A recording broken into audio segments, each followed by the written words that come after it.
Salve, bom dia, povo. Como é que estamos aí?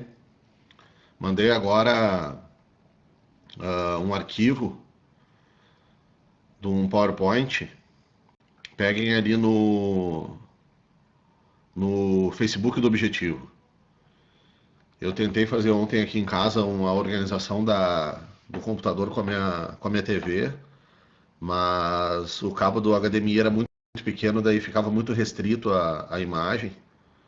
Senão eu ia postar na minha própria TV aqui, enquanto aqui do meu lado, né? Ia interagindo com a TV. Ou senão a gente parava e olhava mesmo aquele programa da Como se curar do Covid, né? Ana Maria Braga, galera. Dava pra gente botar o Ana Maria Braga no YouTube ali e ficava curtindo, fazendo uma análise histórica. Baixem aí então, entrem lá no grupo do Face. Alguém aí não tem acesso a esse grupo e alguém, por exemplo, pra gente poder postar pra essa pessoa? Tipo, se não tem acesso ao grupo do Face, a gente pode mandar por WhatsApp, algum colega pega e faz isso por gentileza. E aí a gente começa. Na verdade, a gente tinha combinado de hoje vocês trazerem as dúvidas. Alguém trouxe dúvidas?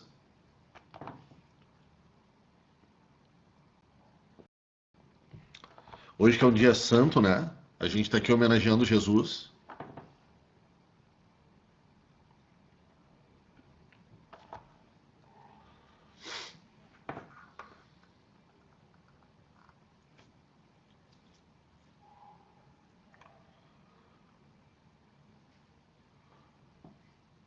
E aí, todos tiveram acesso ao arquivo?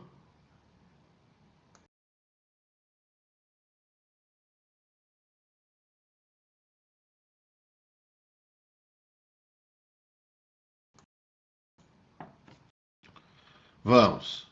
Não precisa te preocupar lá com o andamento que depois nós vamos ver. Ao final da colônia, Brasil, né? Da colônia América Portuguesa, a gente fala da América Espanhola daí.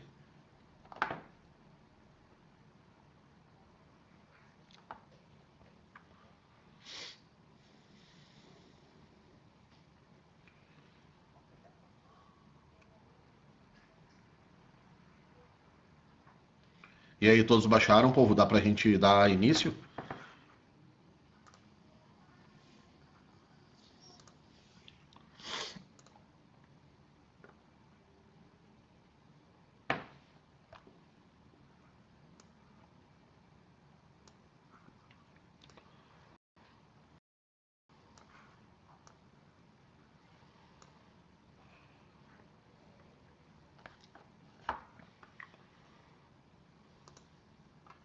Deixa eu abrir o meu aqui.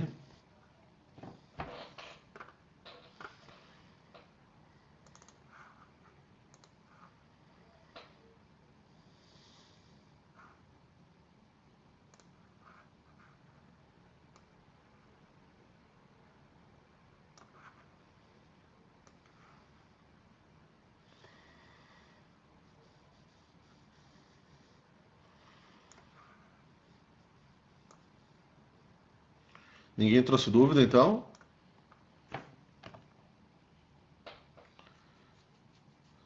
Aí, beleza. Muito obrigado, Jéssica. É isso aí, né? Daí quem não tem Face, eventualmente, no grupo do WhatsApp ali com certeza vai estar. E aí a gente. E aí, beleza. Só tocar ficha agora. Então, o nosso encontro passado a gente terminou falando ali daquele governo geral, do homem chamado Mendes Sá, que governou durante a vida inteira dele, que foram 15 anos. 15 anos mais ou menos, eu acho que deu de governo. E eu falei para vocês que o episódio que vem depois é o processo da chamada União Ibérica. A União Ibérica vocês estão vendo aí no quadro, opa, no slide. Como é que vocês estão fazendo? Vocês estão usando o celular ou vocês estão no notebook? Porque acredito que no celular fica meio difícil de me ver e olhar o slide ao mesmo tempo, né? Aham. É, não, melhor o Note, né? Nem sei se dá para usar pelo telefone celular, eu nem tentei. Mas hoje em dia tudo dá, né? Mas, tipo, no caso aqui eu fiquei com a tela dividida, tá? Nós aqui, o chat e a minha câmera aparecendo. E mais. Isso, é. E a minha outra metade eu botei os slides aqui abertos. Ah, o celular fica ruim. Sim, deve ser a câmera ou o chat, né? Deve ser uma coisa meio diferente.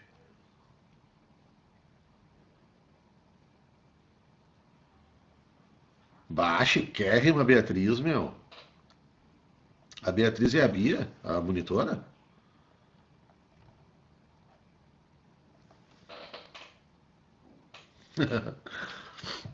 Bah, celular me vendo e tal, toda high-tech. Então tá. Tomando um chimarrãozinho aqui, não vou oferecer pra vocês por causa do Covid, né? Chimarrão agora é individual. Ah, que maravilha, né? Ali, ó, já viu? Já veio a pergunta do mate, ó.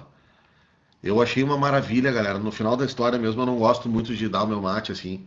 As pessoas, dá um chimarrão, daí, porra, cara, tem que dar chimarrão. Não por ter que dar assim, mas porque eu tenho que deixar de tomar, né? Eu sempre faço uma roda assim, a pessoa eu, outra pessoa eu, outra pessoa eu. Porque se a roda é gigante, assim, a gente vai respeitando, não tem como, né? Aí agora tem uma desculpa boa, né? Ah, não, tem um Covid aí, não dá pra compartilhar a bomba. Tá, vamos começar então, povo. Como vocês estão vendo aí, ah, a União Ibérica foi, portanto, esse período do final do século XVI. Percebe o governo do. Ele terminou em 72, após a morte do Mendes Sá. Portugal fez uma divisão da colônia, uma capital na Bahia e outra embaixo no Rio de Janeiro, por causa da presença francesa ali, né, que a gente viu o processo de expansão. E aí ele faz uma subdivisão que a gente nem aprofunda muito com vocês. Uma primeira subdivisão assim na colônia. Deixa de lado, só para compartilhar com vocês. E durante esse período, portanto, nós tivemos dois governadores geral no Brasil. Mas logo já acontece isso que nós chamamos de União Ibérica, que vocês estão olhando aí. Ah, tem outras pessoas assim também. Ah, não, eu sei que eu não sou o único nesse egoísmo do mate. Na verdade, existe uma cultura do compartilhamento do chimarrão, mas também existe aquela ideia de que o chimarrão é algo individual, né? Vocês conhecem aquela famosa cuiazinha uruguaia? Ela tem um formato meio. Eu não sei que formato seria aquilo. Meio oval, assim, vamos assim dizer. Né? É um chima mais individual, né? Ele é um chima que o cara não compartilha muito. Tem os dois tipos, né? Tem o da roda e tem esse mate que se toma mais individual, assim. Pois bem, povo. Durante esses 60 anos que tu tá vendo aí no nosso slide, a, a Espanha dominou Portugal. A gente usa a expressão tradicionalmente aqui no Brasil, dentro dos livros de história, chamado União Ibérica. Mas se a gente pegasse os livros de Portugal, galera, o nome desse capítulo seria Dominação Espanhola. Os portugueses não usam esse eufemismo, porque a ideia de união é uma ideia assim, tipo, tá, se juntaram e tal, tal, tal. Na verdade, o que houve, galera, foi uma invasão por parte da Espanha no território português. Tu tá vendo ali a causa, ó. Dom Sebastião, o último rei da dinastia de Avis. Então isso daqui é bastante importante tu te lembrar. A dinastia de Avis foi aquela que a gente conversou, que nós inauguramos o processo de Estado moderno português na Revolução de Avis, 1385. E em 1578, que tu tá vendo aí no quadro, opa, no slide, tu consegue perceber que a causa desse processo, né, o que houve com essa questão aqui, foi a morte dessa dinastia, galera. O rei morreu em uma batalha chamada Batalha de Alcácer Quibir, e ele não deixou herdeiros, ele era jovem ainda não tinha deixado herdeiro. Após, portanto, a morte dele, o tio dele assume o poder. E a função do tio dele, era já um senhor de idade, chamado Cardeal Dom Henrique, era escolher um novo rei para Portugal, isto é, uma nova dinastia se abriria, na medida em que não havia ninguém de Avis, né, dentro das lógicas de sucessão, que tivesse a capacidade de assumir. Né? E o que acontece, portanto? As várias famílias nobres portuguesas se candidatam ao cargo. E aí, né, é normal, né? É da nobreza que vem o rei. E surge nessa história, galera, o Filipe II da Espanha. Tá? Deixa eu ver aqui. Prof, quando que eles começam a usar outros tipos de economia no Brasil colônia? Além da produção de açúcar. É isso que nós vamos ver agora. Existe, na verdade, ao lado do açúcar, uma série de outros produtos. Depois a gente fala, tá? Depois do final do período colonial, dos grandes ciclos, Nós falamos do primeiro ciclo, que foi o pau-brasil. Agora nós estamos conversando sobre o ciclo do açúcar ainda. Mas nós vamos lá agora, justamente por causa da União Ibérica, chegar no ciclo da mineração. Então esses três grandes ciclos vão ser fechados. Ao final do ciclo da mineração, eu vou conversar com vocês sobre a economia na colônia. E aí eu vou mostrar que existiu uma complexidade maior do que esses grandes ciclos. Mas por uma questão didática, primeiro a gente vai ver o que era majoritário e o importante aqui na nossa história. Povo. Dom Sebastião, portanto, morre, o tio dele assume, várias famílias portuguesas se candidatam e Filipe II de Espanha chega e diz o seguinte: eu quero ser rei de Portugal. Porque, na verdade, Filipe II da Espanha, ele tinha parentesco, galera, com a família de Avis. Vocês sabem que essas casas dinásticas, elas casavam-se umas com as outras, né, mantendo a mais alta casta do poder nesse mundo europeu. Então esses casamentos eram naturais, e acontece que sim, o Filipe II da Espanha ele era neto, né, neto distante do famoso Dom Manuel, o Venturoso, galera, o rei do descobrimento do Brasil, por exemplo. Então ele se candidata, óbvio que a candidatura dele, provavelmente por grande parte da nobreza portuguesa, não seria bem aceita. Porque é óbvio que significaria que Portugal perderia sua independência e que a Espanha dominaria Portugal. Né? Essa é a marca. E aí, galera, o cardeal, em vez de escolher, ele morre, galera. Antes de escolher, ele morre. E após a morte dele, Filipe II da Espanha invade, galera, Portugal. Então não foi uma união ibérica, foi uma dominação, foi uma invasão e uma dominação. E durante esses 60 anos que tu tá vendo ali no slide, a Espanha domina, galera, Portugal. E ali no lado do mapa, né, vocês conseguem ter dimensão, aquele mapa que eu coloquei. Expandam aí se vocês quiserem durante um tempinho, né? Só para olhar o mapa com mais detalhes. O que era a dimensão do Império Espanhol, galera, do Império Ibérico agora. A partir desse momento, até 1640, não existe Portugal propriamente dita como um país, né, como uma nação independente.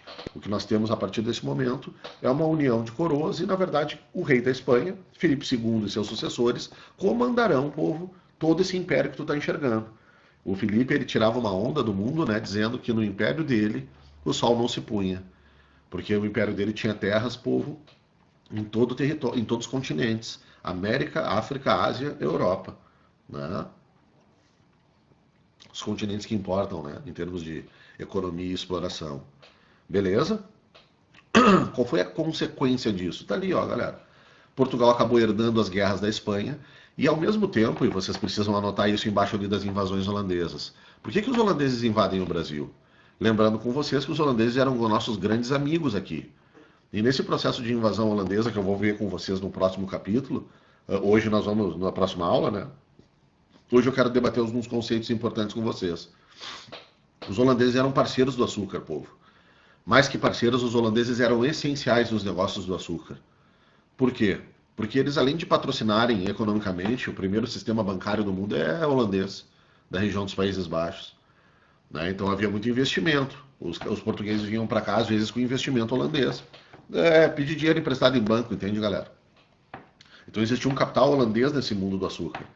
Além disso, galera, o comércio do açúcar era feito pelos holandeses. Os portugueses, obviamente, comercializavam numa parte ou noutra, mas, sobretudo, os holandeses são caracterizados desde o mundo medieval e, a partir agora, obviamente, da modernidade, isso se potencializa por serem comerciantes, um capitalismo de caráter bem comercial mesmo, né? Ganhar dinheiro vendendo, comprando e vendendo, os holandeses. E, além disso, também o refino do açúcar. Os holandeses também faziam a parte final lá, deixar ele bem branquinho, bem bonitinho. Então os holandeses eram grandes parceiros de Portugal. Só que a Holanda, galera, era dominada pela Espanha. Esse mapa ele não deixa tão claro, né? Tá meio bagunçado ali, tá meio apertadinho a Europa, mas a dominação espanhola não se deu somente sobre Portugal e essas zonas coloniais. A dominação holandesa também se dava no território, povo, europeu, tá? Por que se dava no território europeu? Deixa eu ver se eu consigo um mapa aqui. A gente consegue interagir, já que tem o meu slide está ali como editável. Aí eu consigo socar uma imagem ali. Boa, só um pouquinho. Esse detalhe aqui vai mostrar para vocês.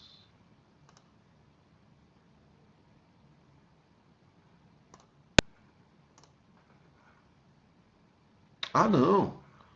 Porra, o slide não tá ao vivo, sou um idiota. Esqueci, galera. Eu ia botar uma imagem para vocês enxergarem daí o detalhe da Europa, onde a região dos Países Baixos, galera, também era espanhola. Os espanhóis também dominavam uh, a União, desculpa, a região dos Países Baixos, e não somente dos Países Baixos. Partes do mundo italiano, galera, da Península Itálica, ainda não havia Itália, né, nação. A Península Itálica, subdividida em diversos reinos e tudo mais, partes desse mundo italiano pertenciam à Espanha. Olha o que era o poder dos espanhóis. E aí a gente precisa falar de um elemento importante. Uh, eles eram, lembra que a gente conversou na aula passada da família Habsburgo, galera? E a família Habsburgo, com origem austríaca, cercava, portanto, a França e aquilo que a gente conversou sobre a chamada ideia da Guerra dos 30 Anos lá. Então Portugal vai herdar esse monte de tensão que a Espanha tinha justamente pelo imenso poder, o chamado século de ouro da Espanha, o final do 16 e o início do século 17. É o momento auge, o esplendor do mundo espanhol. E aí que vai acontecer esse processo aí que nós estamos vendo da invasão holandesa. Porque assim que a Espanha domina, galera, a Portugal, ela proíbe os portugueses de relacionarem-se, né, com os holandeses. E com isso o comércio do açúcar foi cortado. Qual é o objetivo, portanto, da invasão, galera, holandesa? Retomar o comércio de açúcar. E a segunda característica foi tensionar, galera, começar a brigar com a Espanha. Invadindo um espaço colonial, tu fazia com que a Espanha lá da Europa mandasse tropas para esse lugar, fragilizando a própria Espanha lá na Europa, quando os holandeses lá na Europa lutavam com esse Portugal, desculpa, com essa Espanha. Né? Holandeses e espanhóis, portanto, na Europa travavam uma guerra, galera, chama-se Guerra dos 80 Anos. Tu precisa saber a guerra em si, aprofundado, não, tu tem que saber isso. Que desde 1568 os holandeses tentam se livrar da dominação espanhola. E produto disso, então, vai acontecer agora a invasão dos holandeses sobre a nossa terra. Existe uma primeira invasão, galera, na Bahia, depois eu vou ver com vocês as invasões holandesas. E existe uma segunda invasão, chamada invasão, a segunda invasão, né, que acontece em Pernambuco, galera. A primeira invasão não deu certo. Eles invadiram a Bahia e subestimaram a possibilidade de reação. Na segunda invasão deu certo. E para onde nós vamos a partir disso? Deixa eu mostrar para vocês aqui. Para cá. Isto é, bandeirantismo, desculpa, podem passar o slide. Eu estou acostumado a gravar, daí eu interajo com o slide ali, né? Mas conosco é ao vivo. Pois bem. Os bandeirantes, povo, que tu tá vendo aí, ele vai ser um fenômeno. Já existia desde o século XVI, mas sobretudo se fortalece a partir do XVII. Justamente produto da invasão holandesa, da dominação holandesa sobre o nosso principal centro produtor de açúcar. Pessoal, vocês sabem que a plantation, o açúcar, se deu no Nordeste. O açúcar não se deu, galera, no Brasil inteiro. Embora a primeira fazenda de plantação de cana tenha sido em São Vicente, a atual região de São Paulo, com o passar do tempo a região de São Vicente foi se tornando marginal, porque a cana não era tão boa, né? Em termos climáticos o açúcar não tinha tanta qualidade assim. E o segundo elemento, galera, é que São Vicente ali, São Paulo, fica mais ou menos a uns 15, 20 dias a mais em termos de transporte para a Europa. E isso significa grana, né, galera? Mais alimentos, mais investimento. Então, o grande ciclo de açúcar se deu no Nordeste. Bahia, povo, para cima. E a partir, portanto, da dominação holandesa sobre Pernambuco, a Bahia para baixo, beleza, continuou uma região ibérica. Mas de Pernambuco para cima, né, eram as duas capitanias que eram limítrofes. Pernambuco para cima, povo, foi uma dominação holandesa. E, na verdade, Pernambuco é que era a principal produtora de açúcar. Eu sempre falo para vocês, na Bahia tinha 60 engenhos. 60 fábricas de açúcar. Enquanto, galera, em Pernambuco tinha 180 fábricas de açúcar. Isso demonstra a grande diferença em termos de quantidade de produção, por exemplo. Triplica. Vamos pensar assim de uma maneira mais imediata. Há um processo de 3 vezes mais produção de açúcar em Pernambuco do que na segunda capitania, que seria a Bahia. E os holandeses, portanto, dominam o nosso centro açucareiro. Pois bem, da Bahia para baixo, que segue sendo o mundo ibérico, ainda dentro da União Ibérica, e os holandeses ficam de 1630 a 1654. De 40 a 54, né, o final da União Ibérica até 54, é Portugal que está comandando o Brasil a partir da Bahia para o sul. E a partir disso, portanto, é que se fomenta o bandeirantismo. Há 3 grandes focos do bandeirantismo, galera. O primeiro foco é o chamado apresamento que tu está vendo ali, tá? Ao mesmo tempo, claro, durante todo esse século, galera, acontecem as chamadas bandeiras de prospecção. E finalmente, já lá para o final do século, é que vem as chamadas bandeiras de contrato. Isso daqui é muito importante, esse bandeirantismo. Só um pouquinho. Mas um elemento importante para a gente conseguir falar da bandeira de apresamento é o seguinte. Quando os holandeses dominaram, galera, o Nordeste açucareiro, a Companhia das Índias do Ocidente, a empresa que faz essa invasão, eu falo com vocês na semana que vem sobre isso, ela invade também, galera, desculpa, a África Ocidental. Qual é o objetivo dessa invasão da África Ocidental, galera? É uma questão de abastecimento da mão de obra cativa. Os holandeses vão usar o escravizado negro. E essa empresa, portanto, que invadiu o Brasil, invade também a África. Os portos, galera, de Angola, né, ali da chamada Costa do Marfim.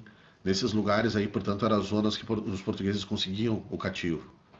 A partir, portanto, da invasão holandesa no Nordeste e a invasão holandesa na África, o Brasil ibérico ele não tinha mais onde buscar o escravizado, né? Não era simplesmente botar os pés no litoral e trazer um escravizado, não era assim que se dava esse processo. Era um comércio organizado em postos específicos que os portugueses tinham esse acesso. E aí que vem as bandeiras de apresamento, galera. As bandeiras de apresamento nada mais são, deixa eu passar aqui para vocês, ó, do que as bandeiras de escravização. Esses caras indígenas, esses caras começaram a adentrar litoral interior adentro, justamente para quê? Para pegar e escravizar índios.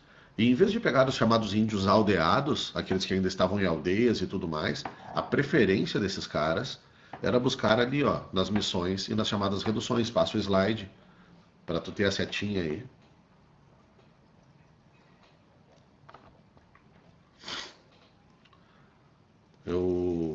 Eu fiz assim um outro slide dobrado e botei a seta porque eu uso um programa que eu passo para PDF, né? E o PDF não dá para usar aquela, como é que se diz, aqueles efeitos do PowerPoint, né? Onde vai surgindo, surgindo, surgindo. Quando imprime em PDF, ele fica inteiro, né? Não apareceria sob a forma de efeito. Aí eu peguei, dobrei e botei a seta ali. Mas até para nós, a nossa aula vai funcionando, né? Vocês vão passando um por um conforme eu vou dizendo. Pois bem, o foco desses bandeirantes, povo, era nas missões ou nas chamadas reduções jesuíticas. Porque ali tu tem um indígena que já está trabalhando na terra, como o português a partir de agora quer usar ele, né? Escravizado. Claro que lá na missão, galera, ele não era escravizado. Era uma outra relação de troca com os padres, né? Ele produzia e tudo mais, mas nada demais. Nada de escravização. Só um pouquinho.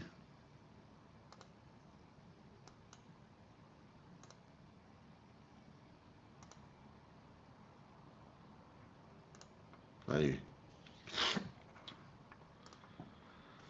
Ah, e já falavam português, pelo menos uns primeiros passos eles teriam aprendido, né? E era muito melhor, portanto, povo. Então esses jesuítas, galera, desculpa, esses bandeirantes, eles são odiados pelos jesuítas, porque eles vão invadir as missões e vão destruir essas missões, escravizando esses indígenas. Percebe que durante então esse período da chamada União Ibérica, e inclusive um pouquinho depois, mas sobretudo na União Ibérica, sobretudo, desculpa, até 1650 ali, o período da expulsão dos holandeses daqui. Porque daí vai se retomar o tráfico negreiro e daí de novo tu não vai escravizar índio. Mas percebe, agora o Estado português abriu uma brecha. Não, não, agora pode. Né? Aquela coisa que eu falei para vocês, que eu disse para vocês, assistam o guerrasdobrasil.doc. Se vocês não olharam, pá, tá agora a quarentena, tu é obrigado a assistir. Não tem mais desculpa. Né? Vai lá e assiste o primeiro episódio, que tu vê essa relação com os indígenas. E o Ailton Krenak, que eu falei para vocês, ele é o cara que vai dizer, cara, durante todo o período teve escravidão. Há brechas de escravidão. Por exemplo, agora tu tá vendo, foi uma escravidão consentida pelo Estado português. Mas agora tu entendeu o porquê. Porque não tinha como trazer o africano escravizado para cá. Né? Os holandeses estavam dominando lá, beleza, então vamos lançar a mão dos indígenas. Essa é a história dos portugueses. Alguém tem que trabalhar nessa história, e não vai ser português. Né? E aí, galera, por exemplo, as primeiras missões que existiram no Rio Grande do Sul foram destruídas. Os jesuítas fogem, aqueles que sobrevivem, né? Os indígenas são escravizados e vendidos lá no mundo do norte, assim vamos chamar, né? Lá para cima. E, galera, os gados que foram trazidos pelos jesuítas aqui para a região sul, eles vão ficar soltos.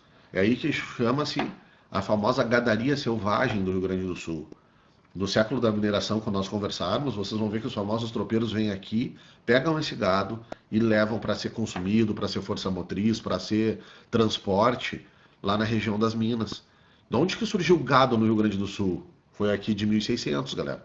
As primeiras missões aqui no Rio Grande do Sul são missões do século 17, que são destruídas, todas essas missões, e que aí, pô, ó, WhatsApp, e que aí somente no século XVIII vai ter missão de novo, tipo aquelas que vocês conhecem lá na região do chamada Sete Povos das Missões, né? Isso foi um processo posterior. Nesse bandeirantismo aqui, a primeira experiência foi destruída por esses bandeirantes.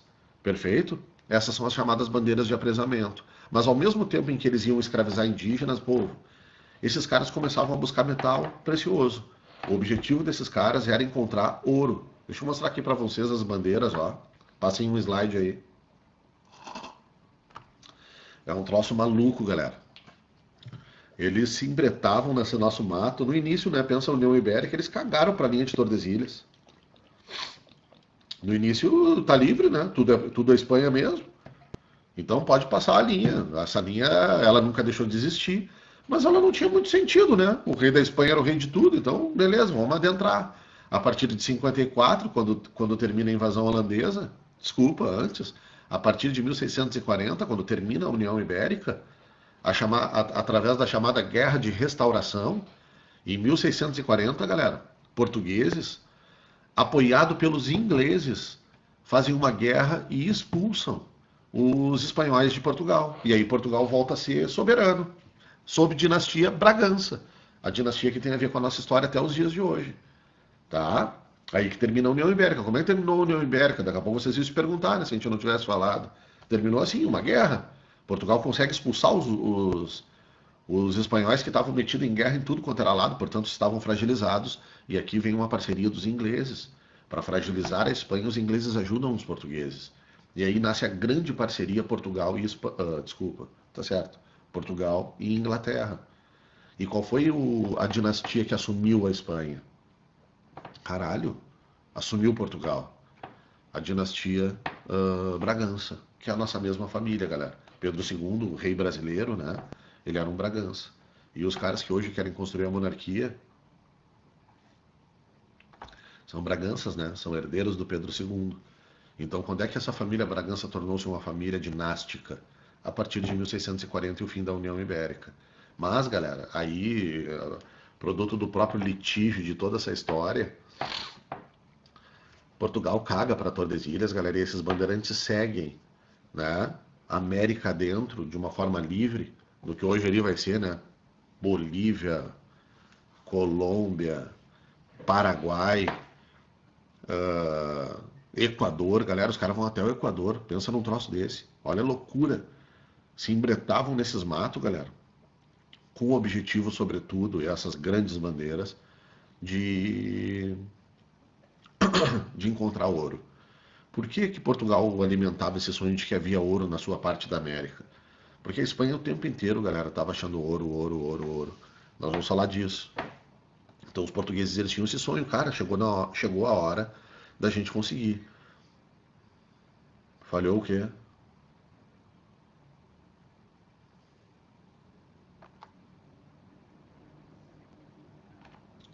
Voltou? A gente começou a nossa aula.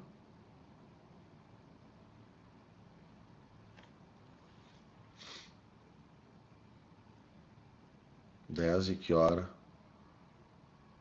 Vamos até que hora aqui, vocês sabem, galera?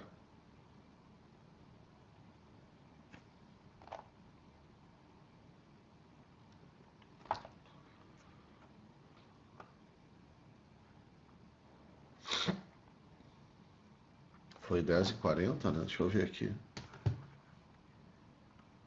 Até 11h20.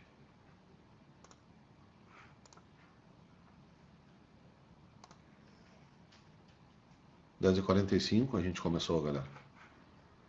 Então, se nós temos 40 minutos...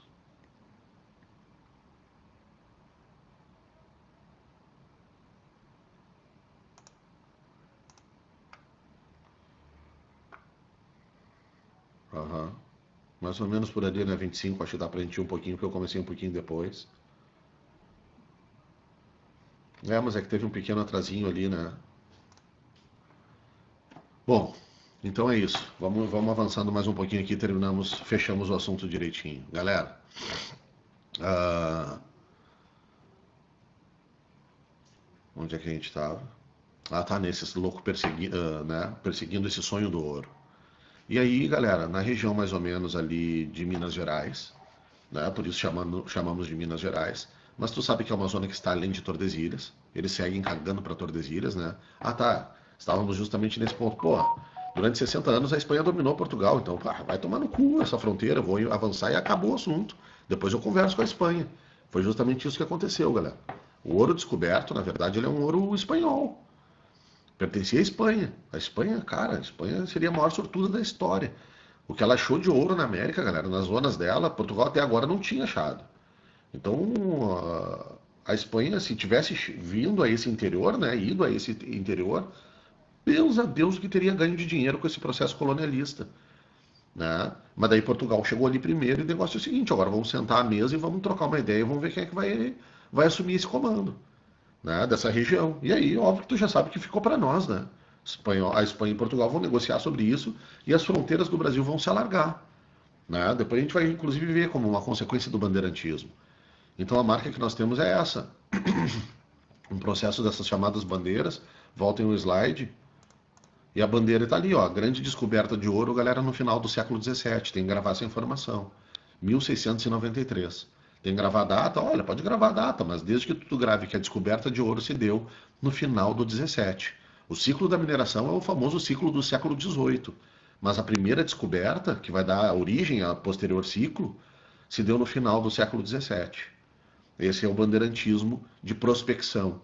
Esses caras tanto adentro, tanto vão nesse mato adentro, galera, que finalmente eles vão encontrar. Era, na verdade, um ouro espanhol. Bom, deixa, quem achou foi nós. A partir desse momento virão tratativas portuguesas e espanholas em termos da definição de uma nova fronteira chamada Tratado de Madrid. Eu vou conversar com você sobre isso. Não se preocupem, tudo vai vir na hora que tem que vir. E por último, galera, lá no final do século XVII, na próxima aula iremos aprofundar o bandeirantismo. Quais são os outros temas que serão abordados? Não, não, o bandeirantismo está se esgotando agora, tá? Na próxima aula nós vamos entrar em invasão holandesa. Vou mostrar para vocês a invasão holandesa e a mineração, o ciclo da mineração. E aí, galera, voltem o mapa ali, ou podem avançar um, né? Eu peguei e acrescentei. Aquelas bandeiras que saem lá do Nordeste, galera, lá de cima, ó, e adentram o interior, são as famosas bandeiras de contrato. Essas bandeiras de contrato, galera, como tu tá vendo ali no slide, né? Aí tu pode voltar um, por exemplo. São as bandeiras, galera, em que os bandeirantes, pela fama que ganharam, pela, né, bravura deles e tudo mais, eles acabaram recebendo dinheiro, contratos, dinheiro por parte dos fazendeiros nordestinos para reescravizar os chamados negros fujões, né? Então, qual é o objetivo dessas bandeiras de contrato? Destruir os quilombos, galera, reescravizar os negros. E é nesse momento, povo, eu quero que tu anote, daí tu pode avançar 2 slides, tem ali a famosa imagem do Domingos Jorge Velho. Essa é uma famosa pintura, tá ali do lado organizado, bonitinho, né, escrito para vocês. Ela foi uma pintura feita, obviamente, posteriormente, no momento em que eles são elevados à figura de heróis, né? Durante esse período eles não eram heróis, eram simplesmente colonos aqui que estavam na busca dessa riqueza.